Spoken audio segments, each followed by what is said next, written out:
Good morning. This is Dr. Mia Luth. It is August 3rd, Monday, August 3rd, 2026, and it is 6:35 a.m. Eastern Time, New York, USA, and I've been up for approximately 1.5 hours.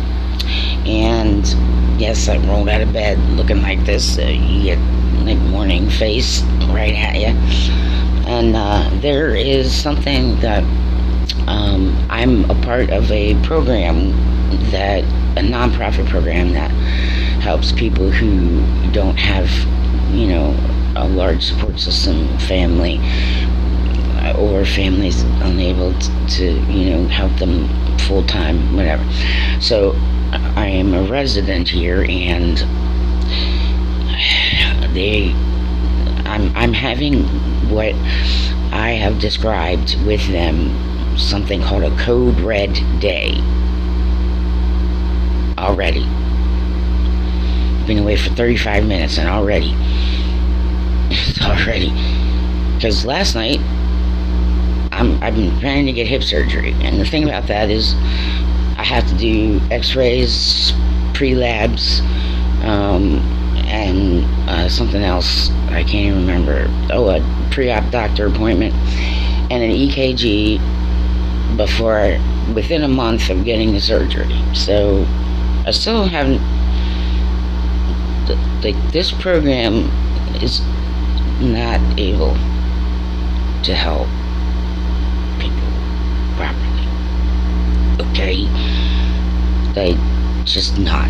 And a lot of them didn't know all this stuff, which is interesting because they're the ones who insisted on making the appointments for me. I gave them the folder. They should have been working on this stuff.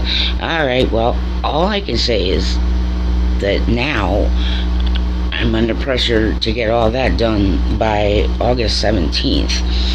But I also have to cut my other physical therapy short for my neck and my shoulder because my insurance company will not allow me to do two different kinds of physical therapy at the same time. And I need pre-op therapists to go over certain things and, see my living space and go right. So that's considered physical therapy. So now I get a call first thing and cancel the rest of my physical therapy so that I can get the pre-op physical therapy. I also had to rearrange how I go to my pain management appointments, which is usually 20 minutes away. But because it has to do with an opioid and certain kind of shots, okay, I can't do that like telehealth. I can't do it over Zoom. I can't do it over the phone. So instead, I got to go a week earlier, okay, than I normally would, all the way an hour away at 6 o'clock in the morning because my appointment is at 7:15 a.m., which is usually not any kind of time that my appointments are scheduled. 8 o'clock is one thing, but it's an hour away, so that means we got to be on the road by 6.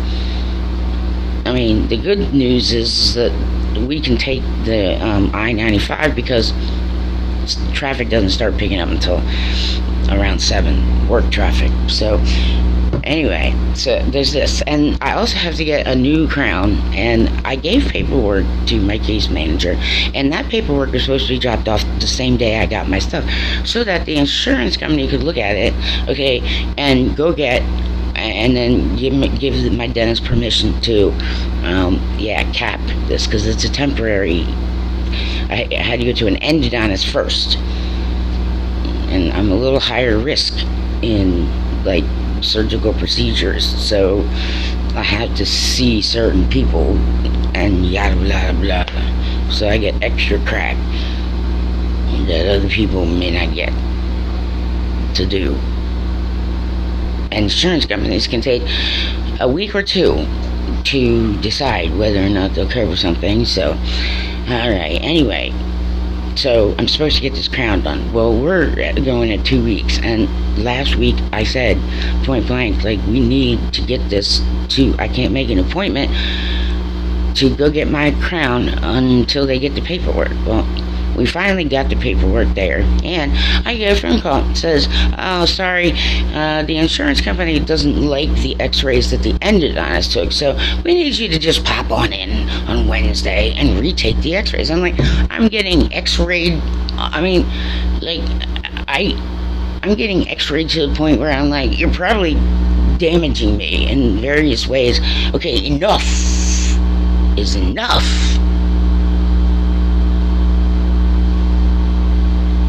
You understand? I'm not manic. I'm not any of those things. As a matter of fact, the reason why Cymbalta was prescribed to me has nothing to do with my mental health. It was prescribed to me for, yes, relieving some symptoms of what? Fibromyalgia. I am not on mental health medications of any kind. I don't need mental health, okay? But they're all trying to tell me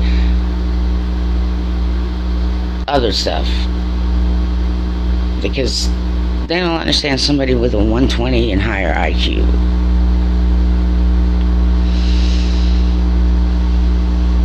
He does happen to love Jesus, by the way, in the U.S. I can say that right out loud. Right. Okay.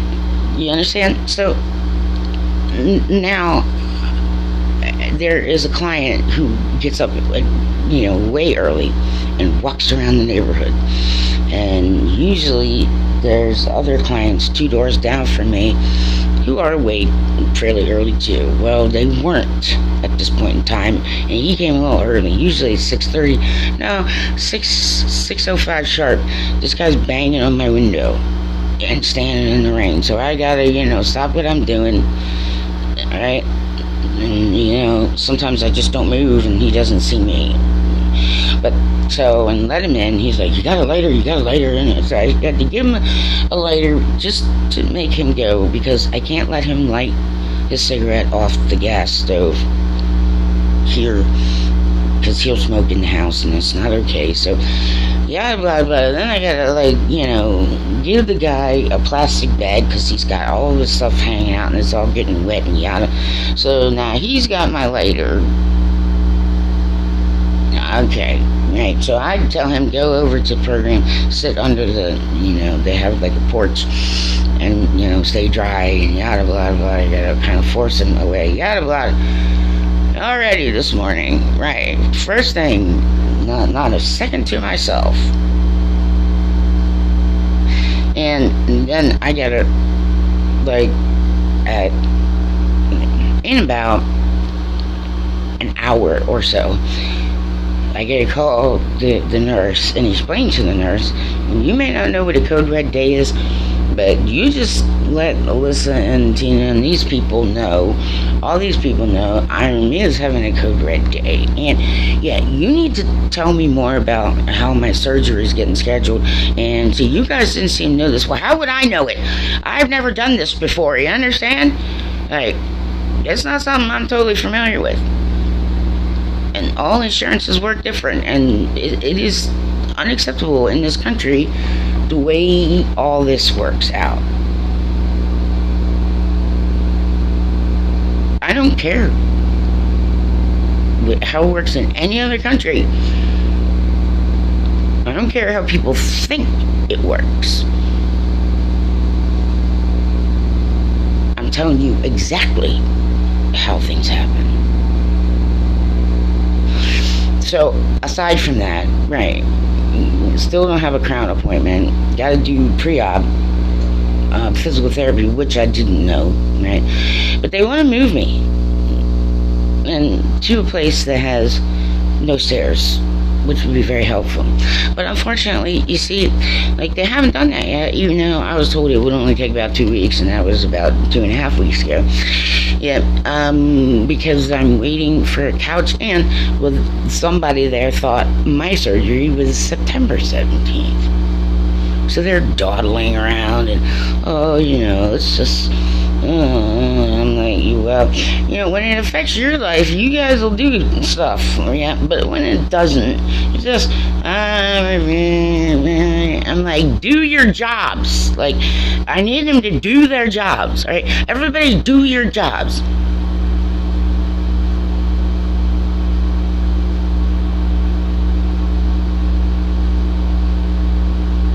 if you get paid, you do your jobs. They'll provide counseling and support services. So they're supposed to be supporting me and all this other stuff, knowing full well, I don't have a lot of that because, people are ignorant and, they don't understand people with 120 and IQs, and they also don't understand autistics, nor do they really give a shit, to be honest with you. And I'm aiming this at U.S. politicians, like, no fucking way. Sweeping reforms. But I will say that, yes, in the last 30 years, at the very least, now mental health things are covered typically.